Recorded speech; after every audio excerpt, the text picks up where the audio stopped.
إن الحمد لله نحمده ونستعينه ونستغفره ونعوذ بالله من شرور أنفسنا ومن سيئات أعمالنا. إنه من يهده الله فلا مضل له ومن يضلل فلا هادي له، وأشهد أن لا إله إلا الله وحده لا شريك له، وأشهد أن محمدا عبده ورسوله. المشاهدون الأعزاء، السلام عليكم ورحمة الله وبركاته، وأهلا وسهلا بكم في برنامج محكمات. نقف اليوم مع آية في كتاب الله تبارك وتعالى من سورة البقرة، الآية 81 بعد 200. أعوذ بالله من الشيطان الرجيم. واتقوا يوما ترجعون فيه إلى الله ثم توفى كل نفس ما كسبت وهم لا يظلمون. الله تبارك وتعالى خلق هذا الإنسان واستخلفه في الأرض وكلفه بتكاليف معينة، ومآلات هذا الأمر الدنيوي أي مآلات التكاليف الربانية ومآلات الوجود البشري على وجه هذه الأرض لم يكن عبثا ولم يكن كذلك عدميا، أي أنه لا ينتهي إلى شيء، إنما جعله الله سبحانه وتعالى إلى منتهى معين، كما قال الله تبارك وتعالى: وأن إلى ربك المنتهى وأن إلى ربك الرجعى وإلى الله المصير. فالله تبارك وتعالى جعل منتهى المسيرة البشرية أنها تنتهي إليه. هذا اليوم الذي تنتهي إليه الخلائق سماه الله تبارك وتعالى بأسماء عديدة، لكنه جاء هنا في هذه الآية نكرة: واتقوا يوما. لكن هذا اليوم في سورة الفاتحة سماه الله تبارك وتعالى بيوم الدين، مالك يوم الدين، وسماه بيوم القيامة، فلا أقسم بيوم القيامة، وسماه بالحاقة، وسماه بالصاخة، وسماه بالطامة الكبرى، وسماه يوم الأشهاد، وسماه يوم التلاق، وسماه يوم التغابن. يعني رصد العلامة ابن حجر عليه رحمة الله في كتابه فتح الباري شرح صحيح البخاري أكثر من 80 تقريبا اسم لهذا اليوم. والعرب كانت من عادتها أن الأمر إذا عظم عندهم عددوا أسماءه ونوعوها. فالسيف مثلا بلغ عندهم 500 اسم مثلا للسيف، لكن هنا يوم القيامة من خلال الأوصاف على كل والأسماء الواردة رصد نقلا تقريبا عن الإمام الغزالي وغيره، عن الإمام الغزالي وغيره، نقل نقول عديدة وصلت إلى 80 اسم لهذا اليوم. وهذا لعظمة هذا اليوم العظيم، يوم التلاق، يوم القيامة.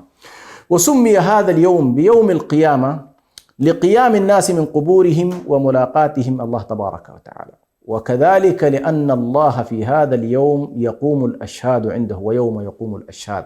وسمي كذلك لأنه يوم تنصب فيه الموازين ويقوم الناس بين يدي الحق تبارك وتعالى، فاقتضى أن يكون هذا الاسم من أسماء هذا اليوم العظيم. ولكن هنا الله تبارك وتعالى قال: واتقوا يوما ترجعون فيه إلى الله. هذه الآية على ما ذكره عدد من العلماء وعدد من الصحابة، خاصة عبد الله بن عباس وغيره من أصحاب النبي صلى الله عليه وسلم، ذكروا بأن هذه الآية آخر آية نزلت في كتاب الله تبارك وتعالى: واتقوا يوما ترجعون فيه إلى الله.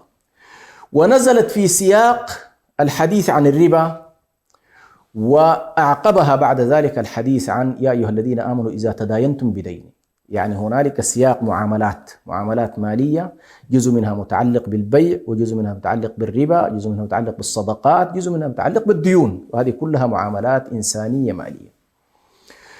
ومن خلال ملاحظة الإنسان الناظر في كتاب الله تبارك وتعالى يلاحظ بأن كثير من المعاملات يسرد الله تبارك وتعالى فيها أحكام معينة، ثم يدخل معنى التقوى والأمر بالتقوى، وأن مراقبة الله تبارك وتعالى مهمة في هذه المعاملات.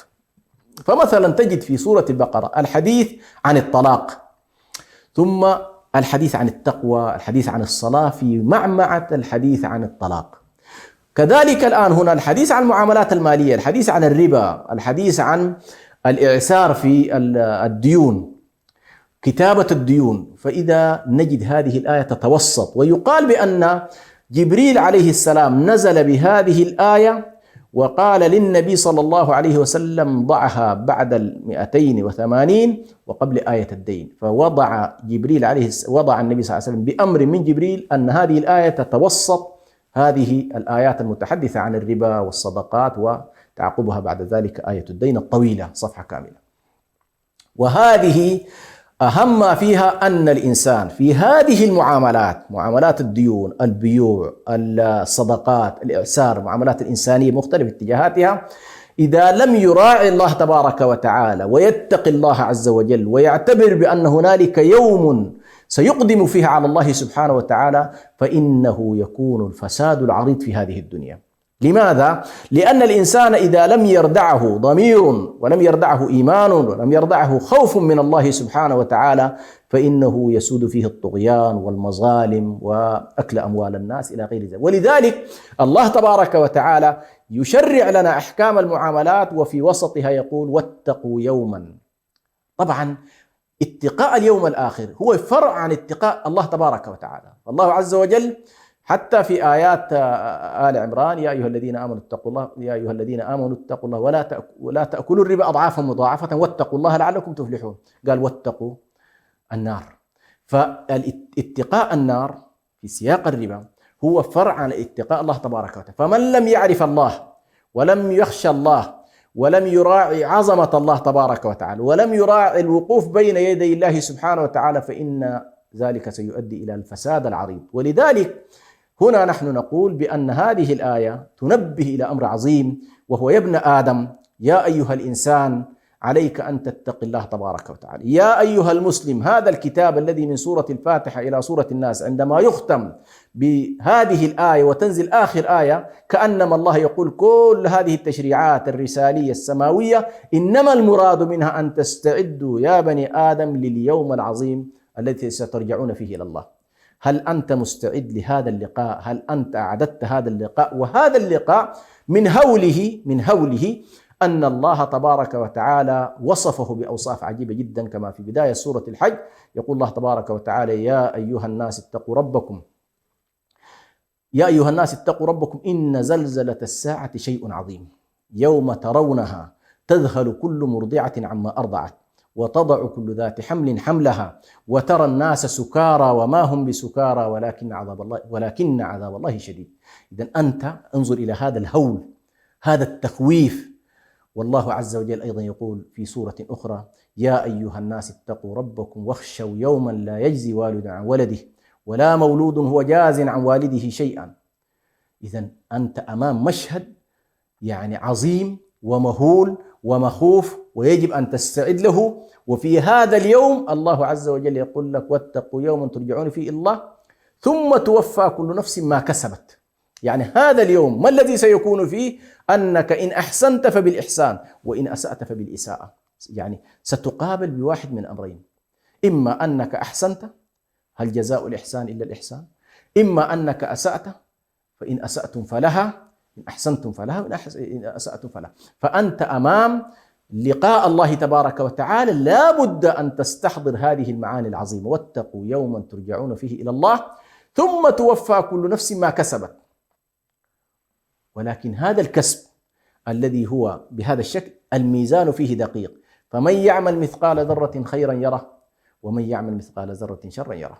إذن أنت أمام ميزان دقيق، وهذا الميزان لا ظلم فيه، والله تبارك وتعالى ميزانه بالعدل، لا يظلم ربك العباد. والناس عليهم أن يستعدوا لهذا اليوم، وأن يجعلوا هذا اليوم نصب أعينهم في معاملاتهم، نصب أعينهم وهم يسيرون إلى الله تبارك وتعالى. فإن فعلوا ذلك فإنهم إن شاء الله سيكونوا من الفائزين، من الناجين، من الذين أعطوا هذا اليوم حقه ومستحقه. أسأل الله سبحانه وتعالى أن يريني وإياكم الحق حقا ويرزقنا اتباعه، ويرينا وإياكم الباطل باطلا ويرزقنا اجتنابه، إنه ولذلك والقادر عليه. والسلام عليكم ورحمة الله وبركاته.